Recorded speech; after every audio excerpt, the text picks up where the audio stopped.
Afghan soldier who worked alongside the U.S. military to fight the Taliban is now being held in a detention center in Central Texas. He's been there for 3.5 months after crossing the U.S.-Mexico border seeking safety. The fight for his release continues tonight. ABC 13's Micah Hatfield joining us now live in downtown Houston after speaking with his brother who was leading the charge and the man himself from inside his detention facility.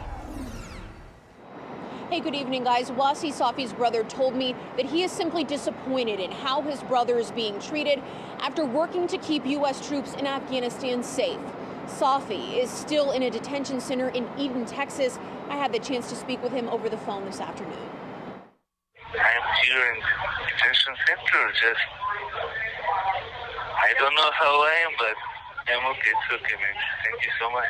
Wasi Safi thought when he arrived to the U.S. for safety after working as an ally for American troops in Afghanistan that he would be welcomed. He said he had his paperwork in hand, but instead he was detained at the U.S.-Mexico border and slapped with a federal criminal charge for illegally entering the country. When I come in the first day, they put this detention center. This detention center is like jail, man.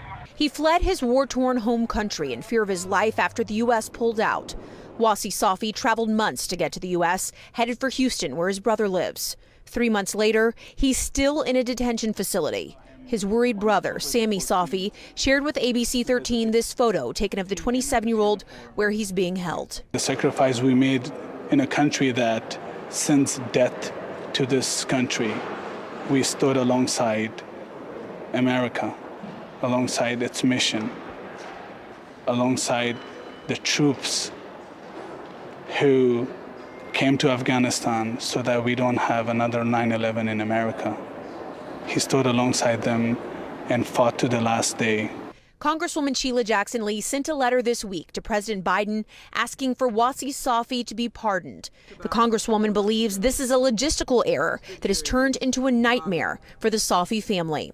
She says there are investigations by federal law enforcement underway now, and there should be a report of what happened in this case coming soon. And that means that federal law enforcement is also stunned that this happened.